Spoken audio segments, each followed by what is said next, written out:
پیارے دوستو السلام علیکم۔ دوستو آج ہم آپ کو ایک ایسے نافرمان بیٹے کے بارے میں بتائیں گے جو آدھا سانپ اور آدھا انسان بن گیا۔ ماں پر ظلم کرنے والے، ماں کی نافرمانی کرنے والوں کے ساتھ کیا ہوا، چلیے ہم آپ کو بتاتے ہیں۔ آپ اس ویڈیو کو لائک کریں یا نہ کریں، اس ویڈیو کو آخر تک ضرور دیکھیں، اور ویڈیو اچھا لگے تو اپنی ماں کے لیے ایک پیارا سا کمنٹ بھی کر سکتے ہیں۔ تو چلیے شروع کرتے ہیں۔ دوستو سچے اسلامک واقعات میں یہ واقعہ کچھ اس طرح سے پیش کیا گیا ہے۔ کہا جاتا ہے کہ کسی گاؤں میں ایک بیوہ عورت رہا کرتی تھی۔ اس کے شوہر کا انتقال اس وقت ہو گیا تھا جب اس کے پیٹ میں اس کا بچہ تھا، یعنی بچے کی پیدائش نہیں ہوئی تھی۔ شوہر کے مرنے کے بعد بچہ اس دنیا میں آیا۔ اس کے شوہر نے ورثے میں ایک مکان چھوڑا تھا جس میں وہ عورت رہا کرتی تھی۔ کہتے ہیں کہ رکھے رکھے تو کنواں بھی خالی ہو جاتا ہے، وہی اس عورت کے ساتھ ہوا۔ اس کا شوہر جو تھوڑے بہت پیسے چھوڑ گیا تھا وہ پیسے ختم ہو گئے۔ اب اسے اپنے بیٹے کو پالنا تھا۔ ماں نے بیٹے کی خاطر محنت مزدوری کرنا شروع کر دی۔ وہ اپنے پیٹھ پر بھاری سامان اٹھاتی اور اسے ایک جگہ سے دوسری جگہ لے کر جاتی۔ اس طرح محنت مزدوری کر کے دن بھر کی تھکی ہاری وہ بیوہ عورت اپنے گھر آتی اور اپنا اور اپنے بیٹے کا پیٹ پالتی۔ لوگوں نے اس سے کئی بار کہا کہ تمہارا ایک ہی بیٹا ہے، تم ابھی جوان ہو، شادی کر لو، لیکن وہ لڑکی کہتی کہ میں اپنے بیٹے کے سر پر سوتیلے باپ کا سایہ نہیں لانا چاہتی، بہتر ہے کہ میں صبر کر لوں۔ اگر سوتیلے باپ نے اس سے محبت نہ کی تو یہ بات میں برداشت نہیں کر سکتی۔ بہرحال دوستو زندگی گزرتی رہی۔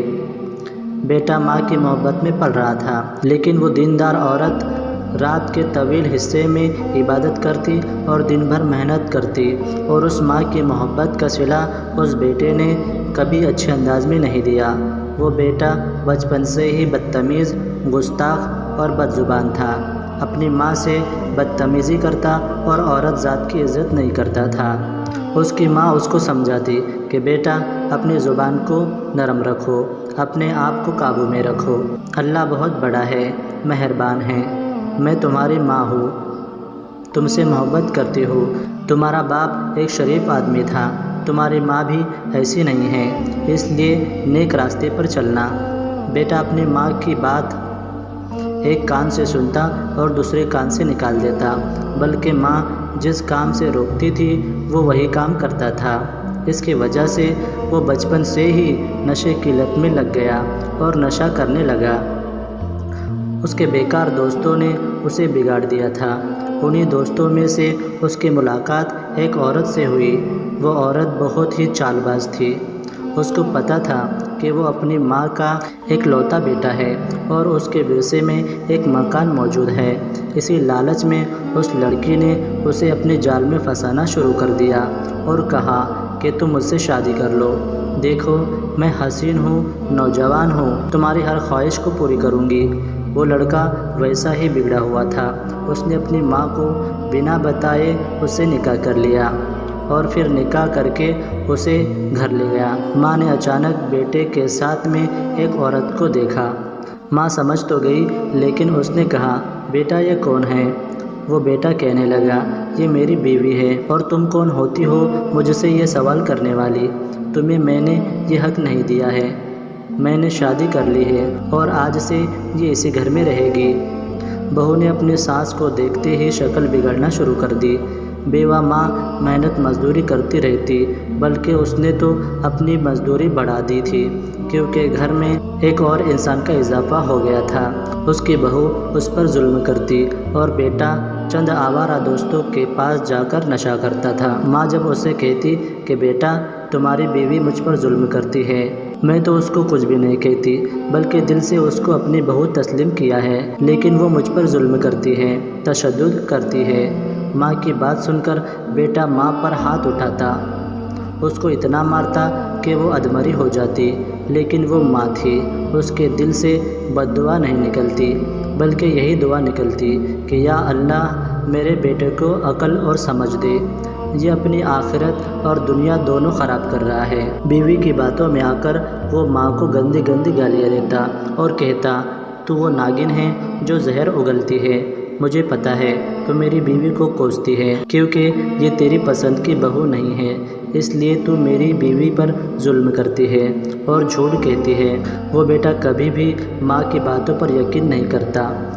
بیٹے کے ہاتھوں وہ ماں پہلے ہی تنگ تھی، جس کی خاطر اتنی بڑی قربانی دی۔ اس نے اس کی جوانی، اس کے بڑھاپے کا کوئی خیال نہیں کیا۔ اپنی بیوی کے ساتھ مل کر اسے ناگن کہنے لگا۔ ماں کو یہ بات برداشت نہیں ہوتی تھی۔ وہ سجدہ ریز ہو جاتی اور اللہ سے رحم کی دعا کرتی۔ ایک دن اس کی بہو نے سوچا کہ کیوں نہ میں اس بڑھیا کو ہمیشہ کے لیے اس دنیا سے رخصت کر دوں۔ وہ دن رات یہی سوچتی کہ کس طرح سے اس بڑھیا کو مارا جائے۔ یہ سوچتے ہوئے ایک رات اس کو ایک بات سوچی کہ کیوں نہ میں ایک رات ایک سانپ کو اس بڑھیا پر چھوڑ دوں، اور پھر اس نے ایسا ہی کیا کہ سانپ کی ٹوکری اس نے اپنی ساس کے پاس رکھ دی۔ جب سانپ ماں کو کاٹتا تو کسی کو شک بھی نہیں ہوتا کہ اس کو مارا گیا ہے، بلکہ لوگ تو یہی سوچتے کہ سانپ نے کاٹ لیا ہے اس لیے مر گئی۔ اب اس نے وہ سانپ رکھ دیا، لیکن وہ سانپ بجائے ماں کو ڈسنے کے سیدھے اس کمرے میں گیا جہاں وہ بیٹا تھا۔ نہ اس کی بیوی کو کچھ کیا، نہ اس کی ماں کو کچھ کیا، بلکہ جا کر اس بیٹے کو ڈس لیا۔ وہ بیٹا پانی بھی نہیں مانگ سکا اور تڑپ تڑپ کر جان دے دی۔ بیوی کو یہ بات معلوم نہیں تھی۔ جب صبح اٹھ کر دیکھا تو اس کے شوہر کے منہ سے جھاگ نکل رہا تھا۔ وہ سمجھ گئی کہ وہی سانپ جس کو اس نے اپنی سانس پر چھوڑا تھا، اس نے اس کے شوہر کو ڈس لیا ہے۔ وہ رونے لگی اور چیخنے لگی کہ ہائے میرا شوہر مر گیا۔ اس کی سانس دوڑتے ہوئے کمرے میں آئی تو دیکھا کہ اس کا جوان بیٹا مر چکا ہے اور نیلا پڑ چکا ہے۔ ایسی عبرتناک حالت میں دنیا سے گیا کہ اس کے چہرے کو کوئی بھی نہیں دیکھ پا رہا تھا۔ خیر کسی نہ کسی طرح سے اسے دفن کیا گیا۔ تدفین تو ہو گئی، لیکن ماں کے دل کو قرار نہیں آ رہا تھا۔ وہ بیوی جس نے اپنے ساس کو مارنا چاہا، اس کا شوہر ہی اس دنیا سے چلا گیا۔ وہ تو سختی کے عالم میں آ چکی تھی۔ دنیا میں ابھی اس کو رہنا تھا اور اسے دنیا میں سزا بھگتنی تھی، اور اس کا ذہنی توازن بگڑ چکا تھا، یعنی وہ پاگل ہو چکی تھی۔ لیکن ماں جو اپنے بیٹے کو ہر دم یاد کرتی رہتی تھی، ایک رات اس کے خواب میں وہ بیٹا آیا۔